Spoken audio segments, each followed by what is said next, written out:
Bismillahirrahmanirrahim. Assalamualaikum warahmatullahi wabarakatuh. Alhamdulillahilladzi bi ni'matihi tatimmu shalihat.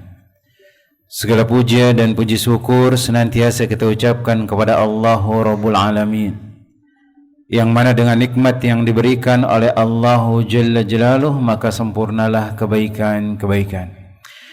Wa nashhadu an la ilaha illallah wahdahu la syarika lah, lahul mulku wa lahul hamdu wa huwa ala kulli syai'in qadir. Wa nashhadu anna Muhammadan abduhu wa rasuluhu wa habibuhu wa khaliluhu, salawatu rabbi wa salamuhu alaihi wa ala alihi wa ashabihi wa man ihtada bihudahu ila yaumiddin, yauma la yanfa'u malun wala banun illa man atallaha biqalbin salim. Masyarul muslimin wal muslimat jemaah yang semoga dirahmati oleh Allahu Jalla Jalaluh.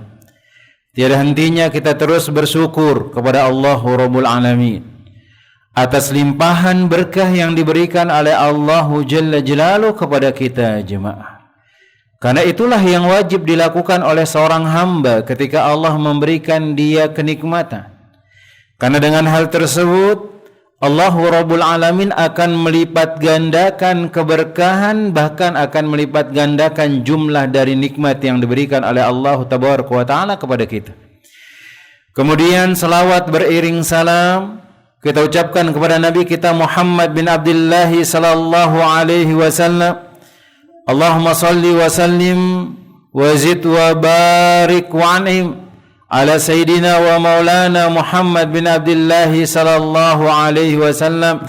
Ya Allah, semoga selawat beriring salammu, tambahan berkah dan nikmatmu senantiasa tercurahkan kepada hamba kekasihmu ya Allah, kekasih kami ya Allah, junjungan kami ya Allah, Muhammad bin Abdullah sallallahu alaihi wasallam. Jemaah yang semoga dirahmati oleh Allah Tabaraka wa Ta'ala, sebagaimana kita ketahui bahwasanya di dalam rumah tangga itu akan terjadi suatu masalah antara suami dan istri. Akan tetapi yang terbaik yang dilakukan oleh kedua pasangan tersebut adalah berbenah diri, kemudian saling memperbaiki diri. Karena kehidupan rumah tangga ketika dijalani hanya oleh seorang suami saja, maka rumah tangga itu tidak akan bisa berbahagia dan berjalan. Begitu juga dengan sebaliknya. Ketika yang menjalankan rumah tangga tersebut hanya seorang istri, tidak dibantu oleh seorang suami, padahal dia adalah kepala rumah tangga yang akan membawa keluarganya masuk ke dalam surga, maka sungguh rumah tangga itu pun akan menjadi hancur dan akan berantakan. Bahkan dalam rumah tangga Nabi sallallahu alaihi wasallam itu pun terjadi jemaah, terjadi adanya permasalahan di antara istri-istri Nabi, bahkan terhadap Nabi sallallahu alaihi wasallam. Tetapi Nabi sallallahu alaihi wasallam senantiasa mengajarkan kita kebaikan, senantiasa menjadikan rumah tangga kita ini menjadi indah dengan introspeksi diri, kemudian dengan belajar ilmu tentang keluarga, dan bahkan Nabi sallallahu alaihi wasallam mengatakan baiti jannati, rumahku adalah surgaku. Maka sebagaimana yang kita katakan jemaah yang semoga dirahmati oleh Allah Tabaraka wa Ta'ala, kedua pasangan antara suami dan istri dalam rumah tangga itu pasti dia memiliki kesalahan, sehingga yang wajib dilakukan oleh pasangan suami istri adalah berbenah diri di dalam sikap dan tindakannya. Kemudian dia meluruskan ketika dia salah dalam hal tersebut, dan itu akan membuat rumah tangganya akan diberkahi oleh Allah dan akan diridai oleh Allah Tabaraka wa Ta'ala. Maka pada kesempatan sore hari yang berbarokah ini jemaah, kita akan sedikit mengulas tentang hal-hal yang terjadi dalam rumah tangga dari kesalahan-kesalahan pasangan kita jemaah. Dan itu bukanlah sesuatu yang aib ketika kita mempelajari hal tersebut. Karena seorang sahabat nih datang kepada Nabi sallallahu alaihi wasallam Ketika orang-orang yang lainnya, para sahabat yang lainnya datang mempelajari kebaikan, ternyata beliau datang untuk mempelajari keburukan, ingin tahu yang buruk itu apa saja. Kemudian beliau mengatakan, araftu syarra la li syarri, walakin litawakki man lam ya'rifu syarra yaqa fi. Maka aku mempelajari keburukan itu bukan berarti aku ingin jatuh dalam keburukan tersebut atau aku ingin melakukan perbuatan tersebut. La, aku mengetahui, mempelajari keburukan tersebut supaya aku itu bisa menghindarinya. Kemudian barang siapa yang dia tidak mempelajari keburukan-keburukan, maka akan ditakutkan kepadanya dia akan jatuh ke dalam keburukan tersebut, sedangkan dia tidak merasa sadar bahwasanya dia sudah jatuh ke dalam perangkap-perangkap syaitan, ke dalam sesuatu yang akan membuat rumah tangganya itu hancur. Maka di antara yang disebutkan oleh Syekh Muhammad bin Ibrahim Al-Hamad dalam kitabnya Mausu'ah Al-Adab, atau disebutkan di sini Al-Akhta'ul Al-Azwaj, kesalahan-kesalahan suami, wa akhta'u zaujat, dan kesalahan-kesalahan istri atau rapor merah suami istri yang dia harus ketahui hal tersebut sehingga dia akan membuat dan menjadikan rumah tangganya akan menjadi rumah tangga yang harmonis. Maka beliau menyebutkan di sini di antara kelalaian atau kesalahan yang terkadang terjadi dari pihak sang suami. Ketika kita sudah membahas kemarin tentang banyak di antara suami itu yang dia bermudah-mudahan untuk mengucapkan kata-kata cerai kepada istrinya. Dia terburu-buru. Maka di sini beliau mengatakan ada sifat yang terbalik dengan hal tersebut. Apa sifatnya? Ketika terjadinya sesuatu yang besar dari rumah tangga, kemudian rumah tangga itu tidak bisa dipertahankan, ada seorang suami yang tidak mau menceraikan istrinya. Padahal kezaliman demi kezaliman dilakukan oleh laki-laki tersebut. Maka beliau mengatakan telah berlalu pada paragraf yang sebelumnya mengenai bagaimana pentingnya tentang permasalahan talak. Maka seorang suami dan istri ini dia harus mempelajari masalah talak. Mana yang menyebabkan akan terjadinya talak, mana lafaz yang ketika keluar akan terjadi talak, apa konsekuensi yang akan terjadi ketika dia mentalak istrinya. Kemudian kalau talak itu berasal dari istri itu namanya khulu dan yang lainnya, maka seorang suami harus tahu dia. Supaya dia menjaga dirinya tidak terjadi sesuatu dalam rumah tangga kemudian dia terburu-buru dalam menjatuhkan talak. Jemaah hati-hati. Hati-hati hal tersebut. Maka kita sebutkan pada perjumpaan yang telah lalu bahwasanya talak ini memiliki tingkat-tingkatan. Ada yang talak pertama yang seorang itu bisa merujuk istrinya, talak kedua bisa merujuk istrinya, kemudian jatuh ke talak 3, maka tidak boleh dia kembali kepada istrinya sampai istrinya ini menikah dengan orang lain. Dalam keadaan ridho, kemudian dia melakukan hubungan badan, kemudian dia diceraikan atau ditinggal mati, kemudian dia boleh kembali kepada suaminya yang pertama. Kemudian talak tersebut pun jatuh dengan dua hal, atau hal tersebut jatuh ada yang dia dikatakan talak yang sharih ketika sang suami ini mengatakan kepada istrinya, engkau saya talak. Apapun kondisi tersebut, maka ucapan tersebut itu akan menjatuhkan talaknya. Walaupun itu dia lakukan dalam keadaan bermain-main, jemaah.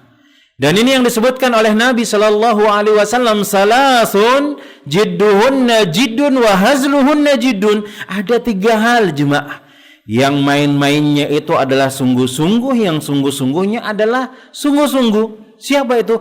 Ketika ada orang bermain-main kepada istrinya, ketika lagi kumpul-kumpul di warung kopi misalnya, dia mengatakan lagi ada masalah dia sama temannya, demi Allah, kalau engkau tidak mau meminum kopi ini, maka aku akan talak istriku. Gara-gara ada temannya nggak mau minum kopi. Akhirnya dia bersumpah, kalau engkau nggak mau minum kopi ini, aku akan talak istriku. Ternyata temannya nggak minum kopi, nggak mau dia karena memang nggak suka dengan kopi tersebut. Maka talaknya itu jatuh walaupun dia main-main, jemaah.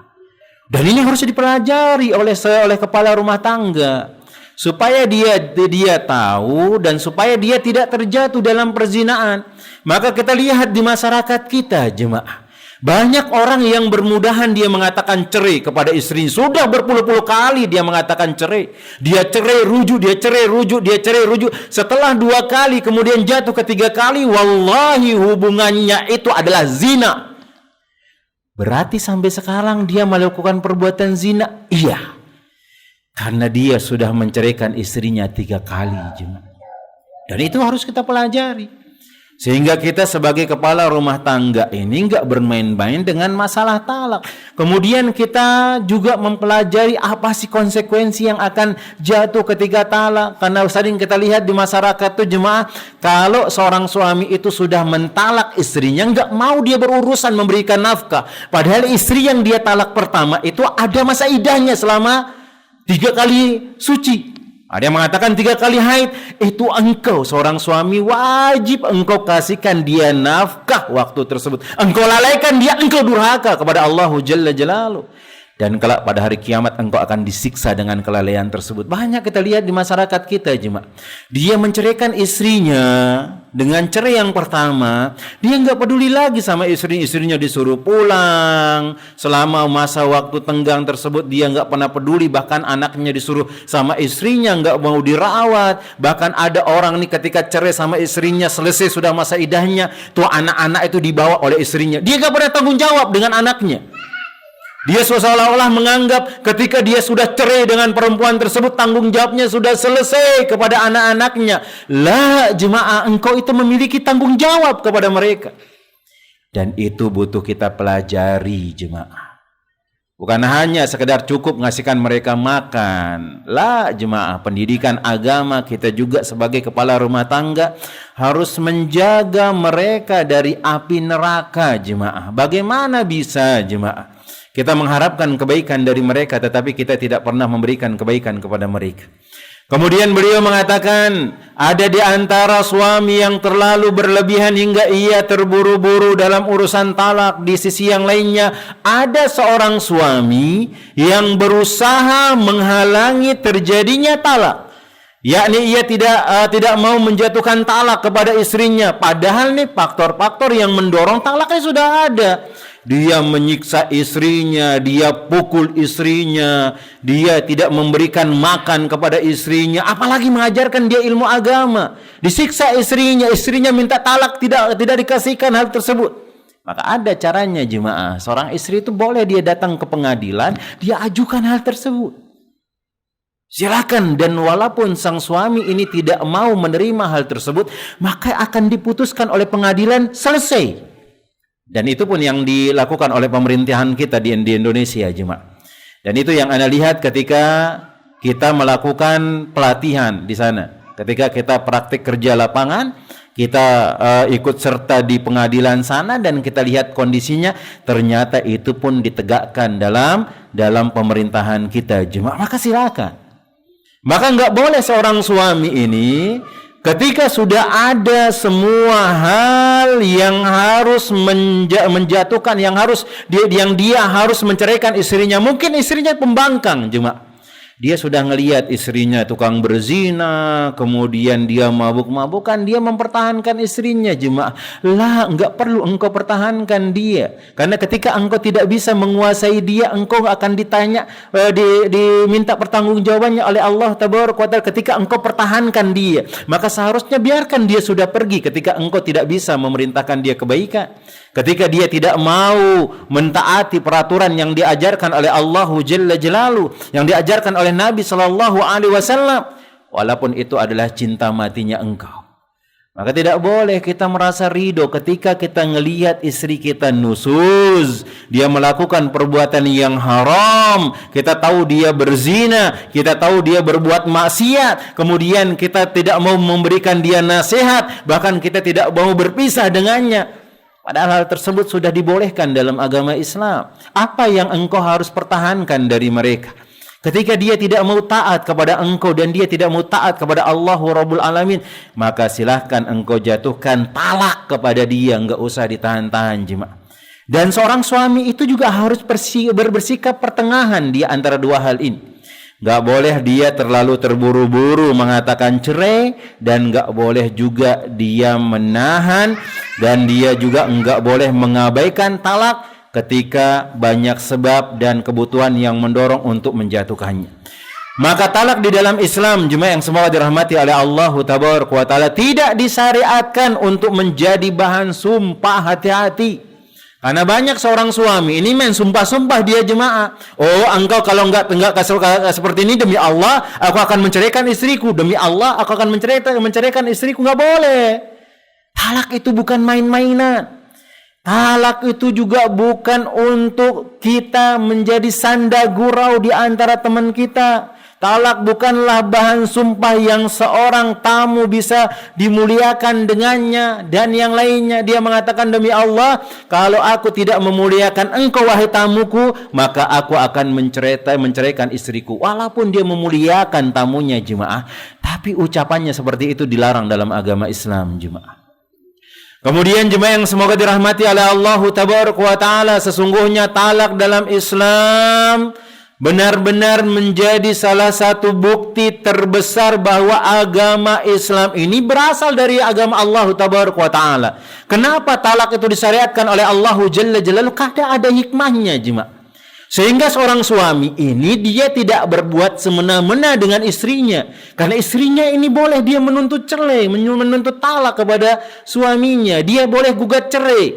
Dan jalan keluarnya diberikan oleh agama Islam. Tapi ingat jemaah yang semoga dirahmati oleh Allah Tabaraka wa Ta'ala, tidak boleh seorang istri itu bermudah-mudahan untuk minta cerai jikalau tidak ada sebab yang syar'i, yang sesuai dengan yang diajarkan oleh Nabi Shallallahu Alaihi Wasallam, maka tidak boleh. Dengan misalnya ada orang kadang-kadang telat diberikan uang belanja, pengen minta cerai. Baru dia misalnya mau suaminya ingin punya anak lagi minta cerai. Lah jemaah, gak boleh dengan hal tersebut. Karena Nabi SAW mengancam perempuan-perempuan yang mudah minta cerai itu tidak ada lain ya tempatnya di neraka. Bahkan disebutkan oleh Nabi SAW, lam yarih raihatal jannah, dia gak akan dapat mencium bau surga. Maka tidak boleh bagi seorang perempuan bermudah-mudahan menceraikan, dan tidak boleh pula bagi seorang suami memudah-mudahkan atau terburu-buru dalam cerai, bahkan dia menahan ketika sebab sudah terjadi, mungkin di sana ada penderitaan terjadi, dan untuk kemaslahatan maka siapkanlah, atau kemaslahatan, atau siapakah kesengsaraan yang lainnya jemaah, demi kemaslahatan, kemudian menghilangkan kesengsaraan, kemudian sampai mana si rumah tangga ini akan terus berada dalam neraka jahanam misalnya, yang di dalamnya terdapat perseteruan antara suami istri, di sananya ada kezaliman dan yang lainnya. Maka jemaah yang semoga dirahmati oleh Allah Tabaraka wa Ta'ala, solusi yang terakhir itu adalah dengan meminta cerai atau dengan diceraikan. Maka pernikahan merupakan salah satu nikmat yang sangat besar jemaah. Maka sehingga orang ini kalau menikah ini dia jangan terburu-buru jemaah. Jangan terburu-buru. Maka disebutkan oleh para ulama, nikah itu beberapa hukumnya. Ketika hukumnya wajib itu jemaah, seseorang yang dia mampu, yang dia akan bisa menjalani rumah tangganya, dan dia memiliki bisa memberikan nafkah batin dan lahir, kemudian dia juga bisa dia tidak bisa menahan hawa nafsunya, baru dia dikatakan wajib. Dia sudah mampu, kemudian tidak bisa menahan hawa nafsunya. Adapun yang tidak bisa menahan hawa nafsunya, kemudian dia tidak mampu, jangan terburu-buru. Jangan terburu-buru, karena pernikahan ini adalah sesuatu yang sangat berat, jemaah. Yang seorang suami memiliki tanggung jawab yang sangat besar kepada istrinya. Yang dia harus menjaga anaknya orang untuk dibawa masuk ke dalam surga Allah Tabaraka wa Ta'ala. Kemudian jemaah yang semoga dirahmati oleh Allah Jalla Jalaluhu, Allah Subhanahu wa Ta'ala telah menyebutkan pernikahan kepada para hambanya lebih dari satu tempat dalam kitabnya berkali-kali. Pernikahan merupakan perjanjian antara dua hati. perpaduan antara dua jiwa, dan yang pada akhirnya mendekatkan antara dua raga yang berbeda. Oleh karena itu, jika ikatan antara dua hati telah memudar, maka ketenangan, kasih sayang, rahmat pun akan beranjak pergi. Maka di saat itulah perlu diupayakan usaha untuk mengumpulkan, memperbaiki dan membenahi keretakan yang terjadi. Dan rumah tangga itu pasti ada masalah, jemaah. Siapa orang yang tidak pernah ada masalah rumah tangganya? Nabi ada masalah, ustadz kita juga ada masalah rumah tangganya. Kadang ustadz kita cerita rumah tangganya seperti ini dan yang lainnya, ada masalah dalam rumah tangganya, jemaah. Tapi yang terbaik itu bagaimana menyikapi permasalahan yang terjadi di rumah tangga itu membuat kita semakin dewasa. Kemudian kita selesaikan dengan kepala yang dingin, dan akan menjadikan rumah tangga itu akan berbahagia, jemaah. Maka jika fitrah suami istri telah menyimpang dari porosnya, atau perangai binatang telah mengalahkan nilai-nilai keutamaan seseorang insan dalam diri salah satu pasangan atau keduanya, dan di saat upaya perbaikan yang dilakukan berbuah kegagalan, maka Allah Jalla Jalaluhu yang maha penyayang, jemaah, mensyariatkan talak bagi keduanya, agar seseorang yang merasakan kesempitan luar biasa dapat merasa lega. Dan ini dibolehkan dalam agama Islam.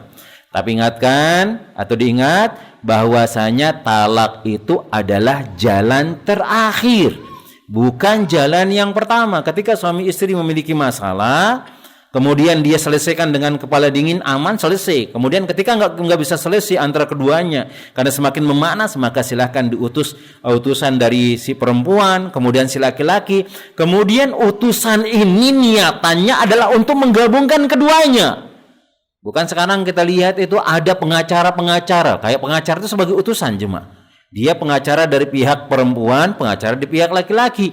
Padahal permasalahannya itu bisa diselesaikan. Ternyata di pengadilan itu kita lihat jemaah saling bantah mereka, saling caci, saling maki. Anda lihat ini bukan jadi penengah mereka. Mereka nyewa ini supaya cepat selesai. Dan padahal kalau pengen cepat selesai nggak perlu pakai pengacara, jemaah. Daftar aja ke pengadilan. Kemudian nggak usah datang salah satu dari keduanya. Selesai masalah. Datang, satu nggak datang, maka akan diputuskan. Dipanggil lagi dia. Kedua kalinya dipanggil, kedua kalinya nggak datang lagi, sudah akan diputuskan, dia cerai, selesai masalah. Seperti itu yang terjadi. Tapi kalau ada berkeinginan memungkinkan bisa terjadi itu perdamaian antara suami istri, maka silahkan nanti akan dijadikan atau akan terjadi mediasi, dan biasanya itu terjadi di pengadilan. Kalau ada orang lagi cerai dipanggil nih keduanya jemaah ke pengadilan, yang baru panggilan pertama, kemudian dia belum langsung diputuskan sama hakim tersebut, disuruh mediasi dulu dia. Nanti minggu atau 2 minggu berikutnya akan dipanggil lagi untuk melihat perbaikan, apakah terjadi perbaikan atau enggak. Dilakukan mediasi. Tapi dalam agama Islam sudah dijelaskan mediasi itu ada utusan dari pihak perempuan dan utusan dari pihak laki-laki. Kemudian mereka yang berusaha untuk mendamaikan. Kalau tidak bisa untuk disatukan jemaah, maka silahkan. Maka dijatuhkan atau dia diproses terjadinya talak dalam rumah tangga mereka. Kemudian Al-Ashamai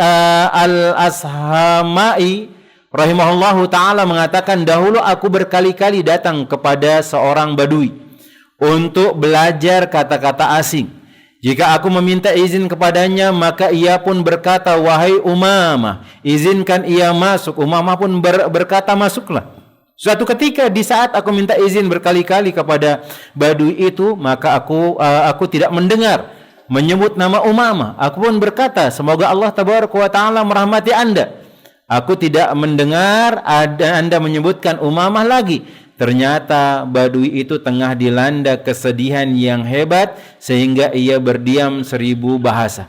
Lalu badui itu pun mulai berkata, aku sangat menyesali apa yang telah terjadi padaku. Kemudian badui itu pun mulai membaca syair. Ini syair bagaimana rumah tangganya yang terjadi. Dia mengatakan, kutinggalkan Umamah dengan mentalaknya. Selamatlah aku dari jerat tali yang menyiksa. Ia menjanda, namun hatiku tidak sedih manakala teringat dia. Kedua mataku pun tidak basah manakala merindunya. Obat bagi hati yang tak suka adalah segera berpisah dengannya. Kemesraan tidak akan tercipta dalam hidup dua insan manakala sudah tidak ada lagi kecocokan. Maka di sini jemaah yang semoga dirahmati oleh Allah Tabaraka wa Ta'ala, pernikahan itu merupakan nikmat yang sangat besar, sebagaimana telah dijelaskan oleh Allah Tabaraka wa Ta'ala dan oleh Rasulnya, dan kita jelaskan dalam pembahasan tentang hal tersebut. Tetapi pernikahan ini bisa menjadi bencana manakala kedua pasangan suami istri tidak menjalankan ketentuan-ketentuan Allah. Sang suami dia tidak menjalankan kewajibannya, sang istri dia tidak menjalankan kewajibannya, maka hal tersebut tidak akan bisa terjadi. Dia tidak menjaga segala aturannya dan dia tidak menghiraukan ajakan orang-orang soleh serta seruan para ahli hikmah, sehingga seorang pria bisa menjadi sosok suami yang jahat, berhati kasar dan keras, dia berinteraksi dengan buruk, tidak bisa menahan dirinya untuk menyakiti dan menghinakan sang istri, tidak memberikan kewajiban infak kepada istrinya, lisannya kotor, tangannya tidak henti melayangkan pukulan. Hidup bersama suami semacam ini jelas adalah bencana bagi istri dan keluarganya. Maka jemaah yang semoga dirahmati oleh Allah Tabaraka wa Ta'ala, ada juga potret seorang istri yang fasik, yang dia jahat, gemar berdusta, menghambur-hamburkan harta, buruk pergaulannya, tidak bisa berhenti untuk menyakiti dan menghinakan sang suami, menghancurkan reputasinya, tidak menasihati sang suami, tidak melakukan kewajiban untuk berbakti kepada sang suami, tajam lisannya, tangannya merusak, makarnya besar, dan kebaikan yang ia lakukan sulit terjadi. Bukankah hidup bersama istri semacam ini merupakan bencana bagi seorang suami? Bukankah menjatuhkannya atau menjatuhkan talak dalam kondisi seperti ini merupakan kenikmatan yang sangat besar? Tentu jemaah. Terlebih lagi bahwasanya dalam nas dan kaidah-kaidah menguatkan perkara ini, Allahu Jalla Jalaluhu mengatakan la yukallifullahu nafsan illa usaha. Sesungguhnya Allah Tabaraka wa Ta'ala tidak akan membebani seorang hamba melainkan dengan sesuai dengan kemampuannya. Kemudian Allah Jalla Jalaluhu pun mengatakan, Rabbana wala tahmil alaina isran kama hamaltahu alal ladina min qablina. Rabbana wala tahmilna ma la taqata lana bih. Ya Rabb kami, janganlah engkau bebankan kepada kami beban yang berat sebagaimana engkau bebankan kepada orang-orang sebelum kami, ya Allah. Ya Rabb kami, janganlah engkau pikulkan kepada kami apa yang tidak kami sanggup dalam memikulnya. Kemudian Allah Tabaraka wa Ta'ala mengatakan, la dorara wa la dirar. Tidak ada bahaya di dalam Islam dan tidak boleh membahayakan orang lain. Maka jemaah yang semoga dirahmati oleh Allah Tabaraka wa Ta'ala, agama Islam ini mengajarkan kita sesuatu yang terbaik jemaah. Maka agama Islam ini disebutkan adalah ummat wasato, adalah umat-umat pertengahan. Dia tidak terlalu berlebihan dan dia tidak juga meremehkan. Dia tidak berlebihan dalam mudah menceraikan istrinya dan dia juga tidak meremehkan dalam atau melihat ketika istrinya melakukan perbuatan-perbuatan yang haram, kemudian dia tidak peduli, kemudian dia tidak menceraikan istri-istri tersebut. Maka jemaah yang semoga dirahmati oleh Allah Tabaraka wa Ta'ala, ketika terjadi hal seperti ini, maka hendaknya seorang suami itu berusaha dengan semaksimal mungkin untuk mencari seorang istri, kemudian bersabarlah untuk melatih dan mendidiknya, kemudian berinteraksi di antara mereka, kemudian perhatikanlah hubungan antara mereka, maka Allah Tabaraka wa Ta'ala akan memperbaiki seluruh amalan, akan memperbaiki istri serta memperbaiki seluruh orang-orang yang bergaul dengan kita. Jika telah nampak oleh kalian kemustahilan untuk terus menjalani kehidupan rumah tangga, maka janganlah kalian menyakiti istri kalian dan janganlah kalian membinasakan diri-diri kalian. Sesungguhnya Allah Tabaraka wa Ta'ala Maha Penyayang kepada kalian. Kemudian sesungguhnya talak sebagaimana yang telah berlalu pemaparannya tidak boleh dijadikan sebagai langkah pertama dalam menyelesaikan konflik rumah tangga. Jemaah, enggak boleh. Padahal masih ada jalan-jalan yang dijadikan sebagai alternatif. yang telah lalu penyebutannya, bagaimana Allah Tabaraka wa Ta'ala ketika ada seorang istri nusuz, maka yang harus dia lakukan adalah dinasihati istrinya. Kemudian kalau dia tidak bisa dinasihati, maka silakan dia pisah ranjang tempat tidurnya. Kemudian kalau tidak bisa dipisah ranjang, maka boleh dia pukul, dan pukulannya juga tidak boleh menyakitkan, dan itu terus tahapan-tahapannya. Kalau ternyata tidak bisa dipukul, dia tidak berubah, baru dia utus utusan dari istrinya dan dari suaminya, dari dirinya, kemudian dia lakukan islah. Kemudian kalau itu tidak terjadi atau tidak bisa terjadi, maka talak itu adalah pilihan terakhir. Semoga kebaikan yang akan dia dapatkan oleh pasangan istri secara bersama-sama setelah mereka bercerai. Dan itu sering kita lihat, jemaah. Ada ketika ada orang yang dia tidak bisa dipertahankan rumah tangganya, Masya Allah, walaupun dia sudah memiliki anak, dia sudah menempuh semua cara, jemaah, dia menempuh yang diajarkan oleh Allah, dia utus-utusan, nggak bisa selesai, akhirnya dia cerai. Tapi lihat, Masya Allah, dia masih merawat anaknya, dia masih sering menasihati mantan istrinya, tapi berhati-hati karena dia bukan mahramnya. Kemudian mantan istrinya pun menikah dengan laki-laki yang lainnya, dia menikah dengan perempuan yang lainnya, tapi perjalinan antara hubungan mereka itu masih bagus. Dia masih bertegur sapa, dia masih saling menasihati, karena masih ada yang menjadi tanggung jawabnya dari anak-anaknya dan yang lainnya, jemaah. Itu yang seharusnya terjadi ketika seorang itu menjadikan cerai itu adalah kemaslahatan atau solusi yang terakhir. Dan ini yang disebutkan oleh Allah Tabaraka wa Ta'ala. Wa in yatafarraqa yughnillahu kullam min sa'ati wa kana Allahu wasi'an hakima. Jika keduanya bercerai, maka Allah akan memberikan kecukupan kepada masing-masing dari limpahan karunia-Nya. Sesungguhnya Allah Maha luas karunia-Nya, lagi Maha bijaksana. Dan disebutkan oleh Al-Imam Ibnu Katsir, beliau mengatakan Allah mengabarkan jika suami istri bercerai, maka Allah akan memberikan kecukupan kepada suami dari istri yang telah bercerai, dan Allah akan memberikan kecukupan kepada istri dari suami yang bercerai, yakni Allah Jalla Jalaluhu akan memberikan ganti yang lebih baik kepada seorang suami dari istri yang sebelumnya, dan Allah memberikan ganti yang lebih baik kepada istri dari suami yang sebelumnya. Dan ini yang disebutkan oleh Allah Jalla Jalaluhu dalam firman-Nya, wa kana Allahu wasi'an hakima. Maksudnya adalah Allah Maha luas keutamaannya, besar karunia-Nya, lalu Allah Maha bijaksana seluruh perbuatannya, ketentuan dan syariatnya, jemaah. Maka jemaah yang semoga dirahmati oleh Allah Tabaraka wa Ta'ala, secara keseluruhan permasalahan talak ini seperti sejumlah permasalahan yang lain yang terjadi dalam kehidupan kita, antara tindakan berlebihan dan kelalaian, jemaah. Kemudian mayoritas manusia yang sengaja menghalang-halangi talak tatkala memang sudah tepat waktu untuk menjatuhkannya, dan terkadang pula perkara tidak menjadi bahan sanda gurau, padahal hanya dengan sebab yang paling sepele dan gejolak yang paling ringan. Talak adalah sebuah rahmat. Talak adalah sebuah rahmat. Talak adalah salah satu solusi. Dan juga jelaslah bagi kita tentang keagungan Islam serta lemahnya akal-akal manusia yang mencaci maki agama ini. Kadang ada orang-orang manusia ini mencaci maki syariat Allah, dan dia mengatakan kenapa disyariatkan talak dalam agama Islam.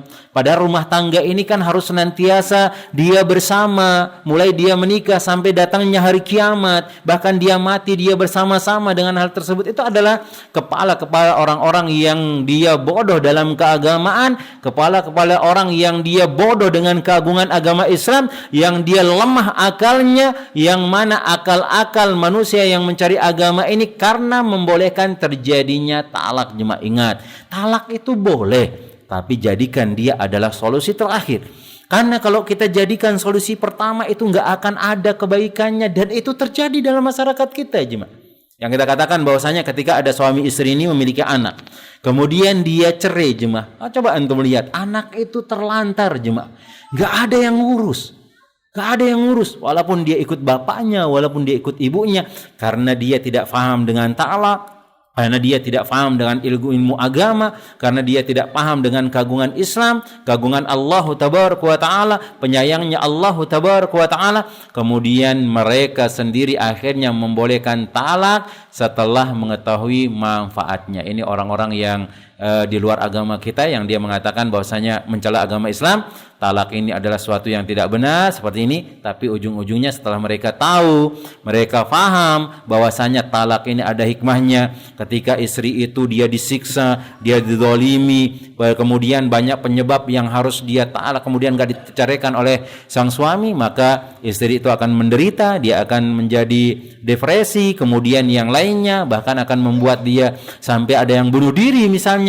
Maka dalam kondisi seperti itu talak itu dibolehkan. Ingat, kalau talak itu biasanya terjadi dari suami. Suami mengatakan saya talak engkau. Tapi kalau dari istri namanya adalah khulu, gugat cerai. Maka besok kalau dengar istilah ada suami gugat cerai istrinya, maka itu adalah salah.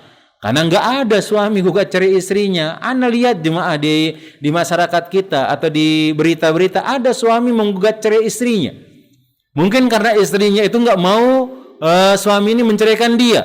Padahal kan gampang saja, tinggal dia ngomong kamu saya ceraikan, walaupun istrinya nangis jatuh talaknya jemaah. Dia harus proses ke pengadilan. Nah, ini adalah orang-orang yang dia bodoh dalam syariat agama Islam, dia gak paham dengan hal tersebut. Kalau memang dia sudah nggak bisa tahan dengan istrinya melakukan perbuatan maksiat, walaupun istrinya ini nggak mau cerai dengan dia, maka silakan dia mengucapkan cerai, selesai.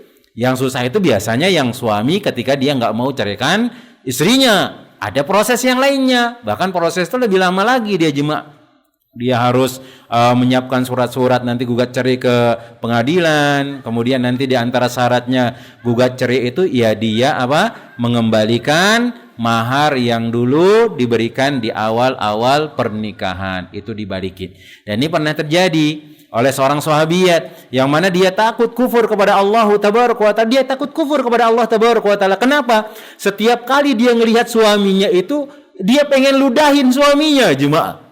Pengen ludahin suaminya, dia takut kufur. Akhirnya dia ngajukan kepada Nabi sallallahu alaihi wasallam. Beliau mengatakan, wahai Rasulullah SAW, aku takut kufur kepada Allah. Aku takut nanti aku akan disiksa di neraka oleh Allah Tabaraka wa Ta'ala karena ketidakpatuhan aku kepada suamiku. Aku nggak bisa melakukan dan memaksa hal tersebut. Disebutkan alasannya seperti ini.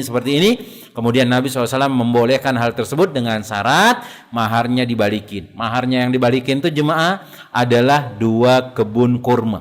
Dulu orang itu maharnya mahal-mahal jemaah.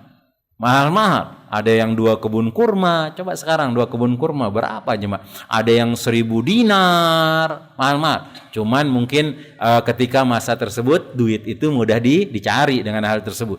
Mereka mudah. Ada yang beli kambing cuma 1 dinar, 6 dan seterusnya. Wallah ta'ala alam bisawab.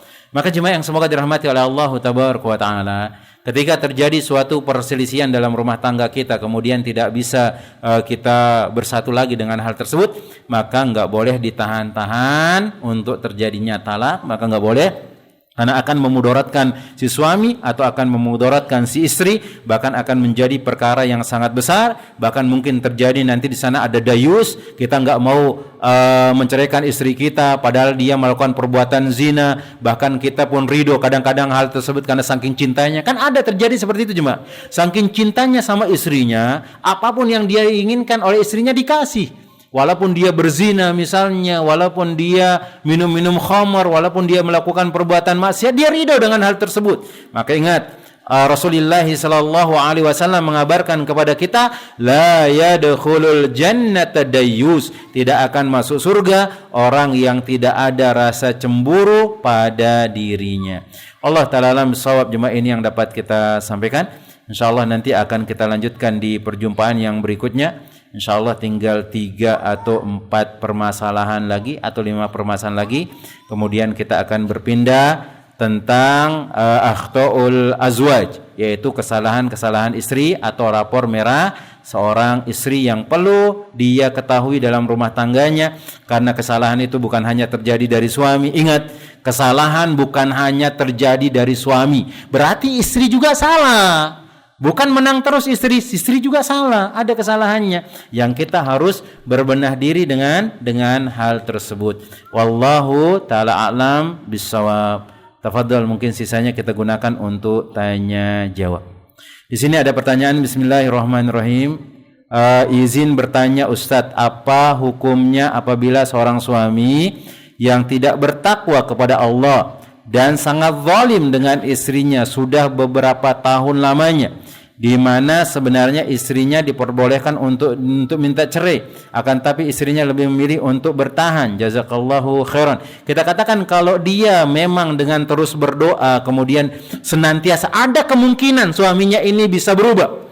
Karena ingat jemaah, kita bertakwa itu bukan berarti enggak melakukan perbuatan yang haram. Orang bertakwa itu bukan orang yang maksum jemaah. Lah, siapa yang mengatakan orang yang bertakwa itu maksum?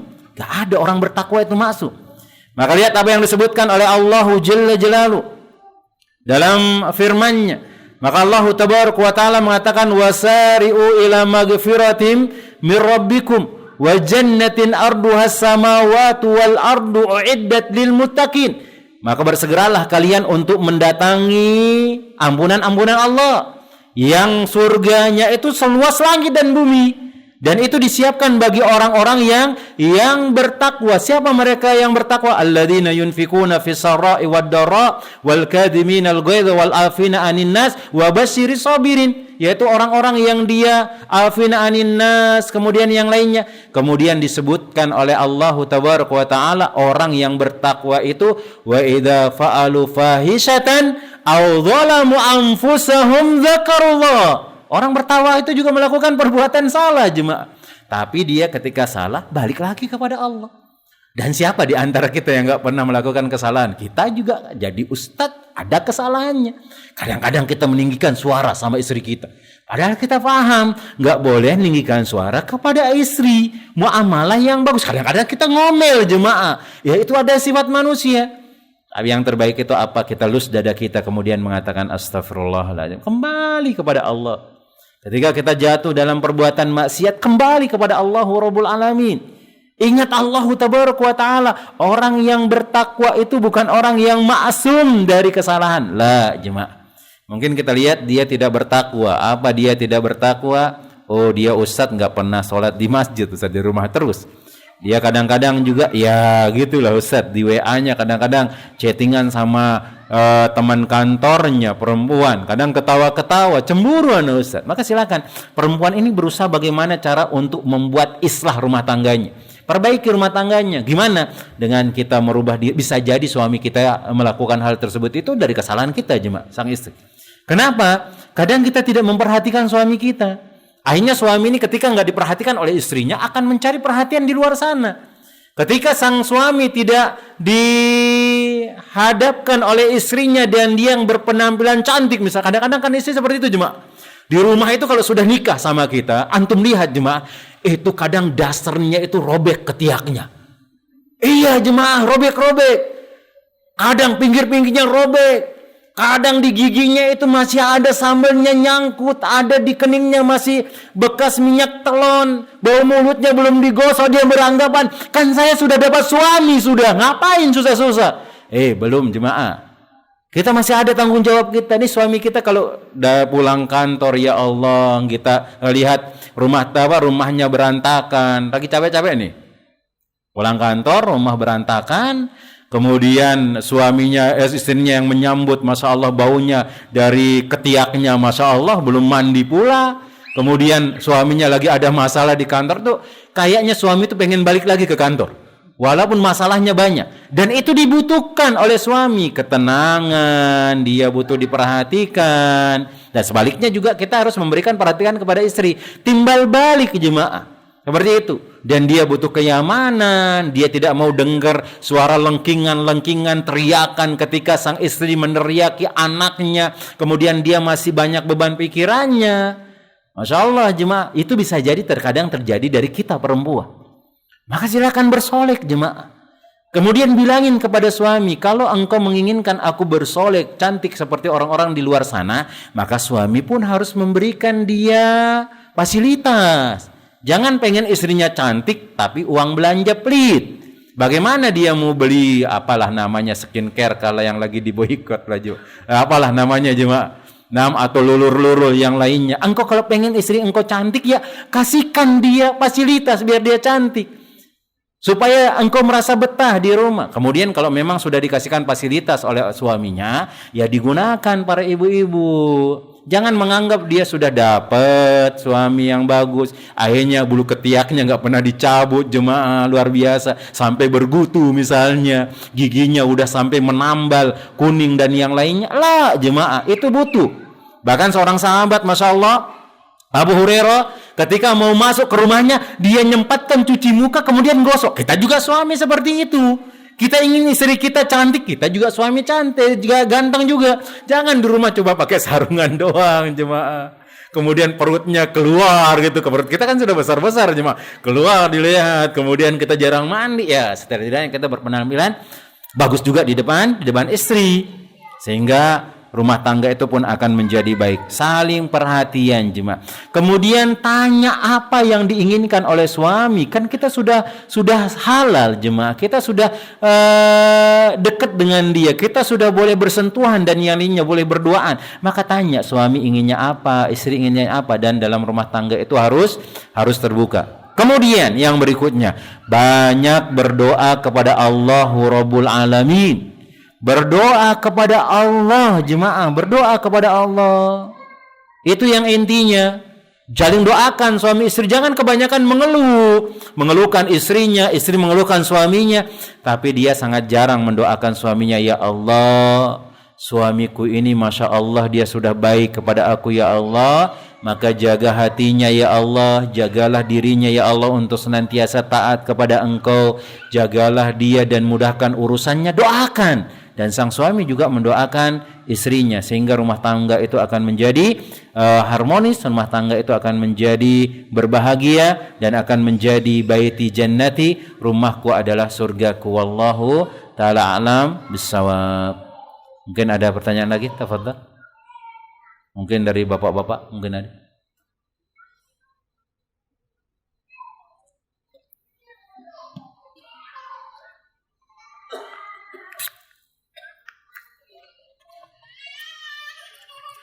Naam jemaah yang semoga dirahmati oleh Allah Tabaraka wa Ta'ala.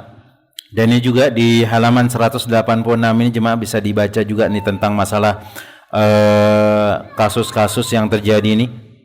Bisa dibaca, itu bagus ya, kasus ada perceraian yang terjadi di Mesir, di Syam tidak lebih dari 1,5%, tetapi kasus perceraian yang terjadi di Eropa, Amerika jauh lebih tinggi, seperti kasus-kasus pemerkosaan, penyimpangan seksual dan yang lainnya jemaah. Pengkhianatan suami istri bisa dibaca tambahan yang terjadi di sini gara-gara dia tidak membolehkan talak dan yang lainnya dari negara-negara di luar sana. Maka agama Islam ini adalah agama yang sempurna jemaah, agama yang memberikan kita hikmah yang terbaik dalam kehidupan sehari-hari kita, bahkan di kehidupan kita kelak setelah meninggal dunia. Dan semoga Allah Tabaraka wa Ta'ala terus memberikan kita berkahnya jemaah. Semoga Allah Tabaraka wa Ta'ala terus memberikan kita kemudahan dalam melaksanakan ketaatan kita jemaah. Dan semoga Allah menjadikan kita suami-suami yang terbaik, menjadikan kita istri-istri yang terbaik, kemudian bisa membawa keluarga kita masuk ke dalam surganya, amin ya rabbal alamin. Kita cukupkan dengan doa kafaratul majlis. Subhanakallahumma wa bihamdika asyhadu an la ilaha illa anta astaghfiruka wa atubu ilaik. Summa assalamu alaikum warahmatullahi wabarakatuh.